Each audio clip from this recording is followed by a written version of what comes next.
Pagpalang umaga po sa ating lahat. Purihin ang Panginoon sa kanyang pagpapala na ipinagkaloob tayo ng magandang panahon upang mag-aral ng kanyang mga salita.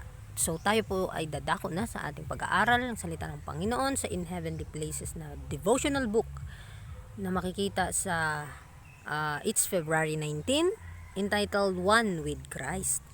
Sino ba tong kaisa ni Kristo?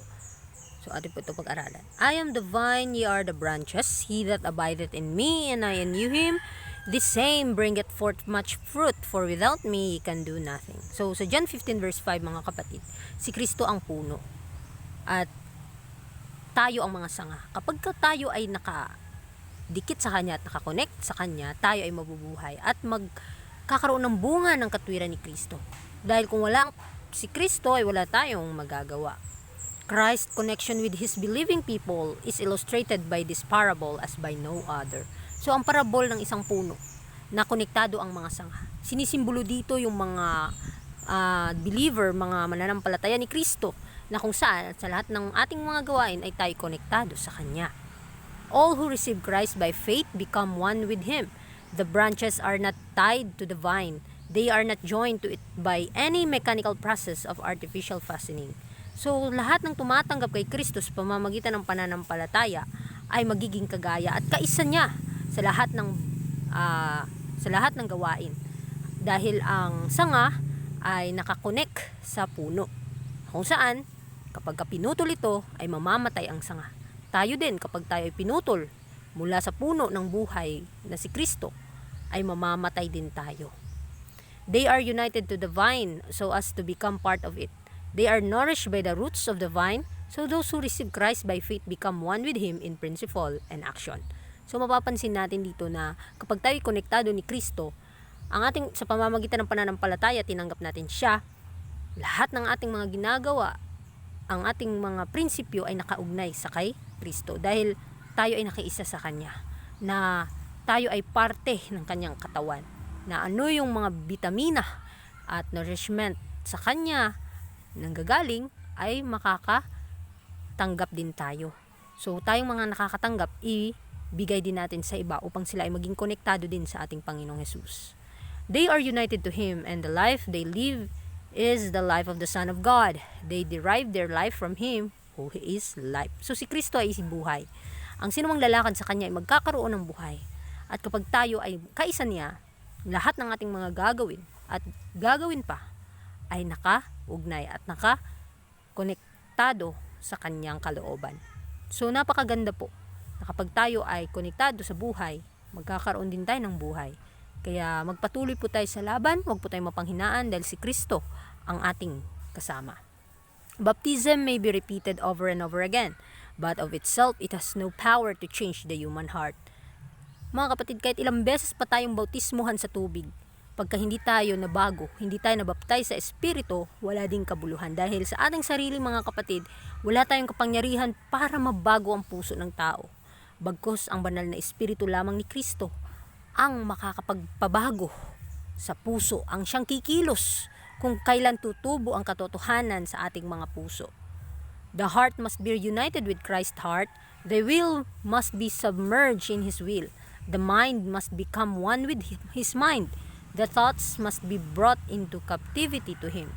So kapag tayo ay konektado kay Kristo, ang ating mga puso ay kaisa sa puso ng Panginoon. So kung ano ang nararamdaman ni Kristo, mararamdaman din natin. At ang Kanyang kalooban ay magiging kalooban din natin. Ang Kanyang pag-iisip ay magiging pag-iisip din natin. At ang lahat ng ating sasabihin ay kalooban na nanggagaling sa Kanya. The regenerated man has a vital connection with Christ, as the branch derives its sustenance from the parent stock, and because of this, bears much fruit. So the true believer united with Christ reveals in his life the fruits of the Spirit. So mapapansin natin na kapag tayo ay konektado kay Kristo, tayong mga sanga na konektado sa puno na si Kristo, tayo ay makakaroon ng bunga. At ang tunay na mananampalataya ni Kristo na kaugnay sa Kanya ay magpapakita ng bunga ng banal na Espiritu, pag-ibig, kagalakan, katapatan. At kung saan ang ating buhay ay konektado sa Kanya, ang Espiritu o banal na Espiritu ay mapapansin at may papakita sa ating mga gawa. The branch becomes one with the vine. Storm cannot carry it away. Frost cannot destroy its vital properties. Nothing is able to separate it from the vine. It is a living branch and it bears the fruit of the vine. So, ang isang sanga na kapag konektado sa puno, hindi makakahiwalay sa kanya ang bagyo. Hindi makakatanggal sa kanya ang anumang bagyo dito. Kagaya din sa atin kapag tayo ay konektado kay Kristo at pinili nating mag-serve sa Kanya ng buong puso, na kahit anumang mangyari, mga tukso, mga pagsubok sa ating buhay, ay walang magagawa ito.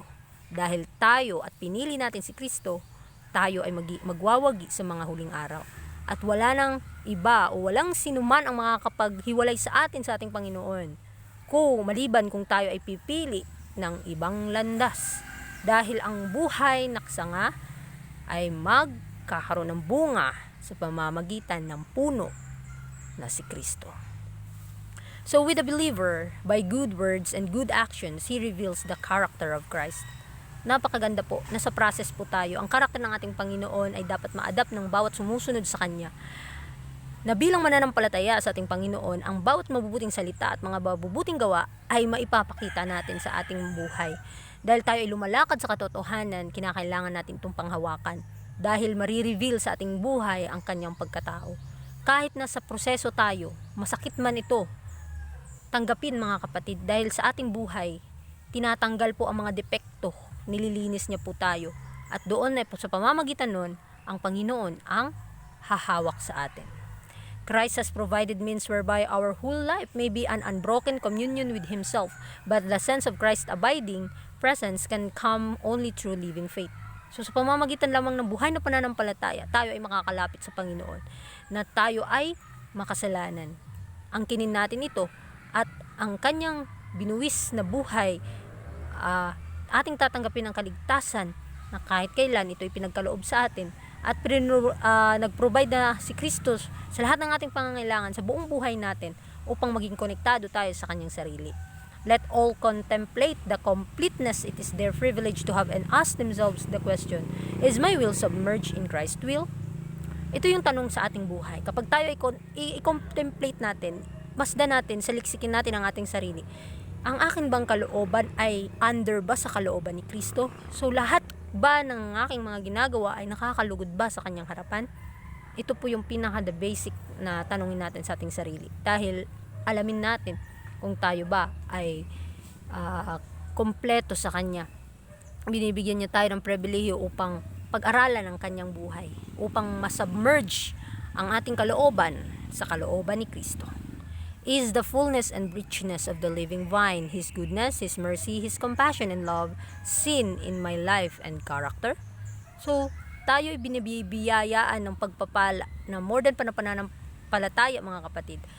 Binigyan tayo ng fullness of richness of the living vine. Ang kanyang kabutihan, ang kanyang awa, ang kanyang habag at ang kanyang pag-ibig ay maipapakita ba sa ating karakter, sa ating buhay? Ang lahat ng mga pagpapala na ating natatanggap, atin ba itong sinasabuhay? Atin ba itong nilalakaran? So, kinakailangan atin itong pag-aralan. Sa ating pag-aaral sa umagang ito, napakaganda po ng gustong iparating sa atin ng Panginoon, na tayo ay kaisa ni Kristo. Kung ano man ang kalooban ni Kristo, kinakailangan na sumunod tayo, at nawa ang ating pag-iisip at ang ating mga desisyon sa buhay ay konektado sa Kanya, dahil kung wala siya ay wala tayong magagawa. Magpalain po tayong lahat at magandang umaga.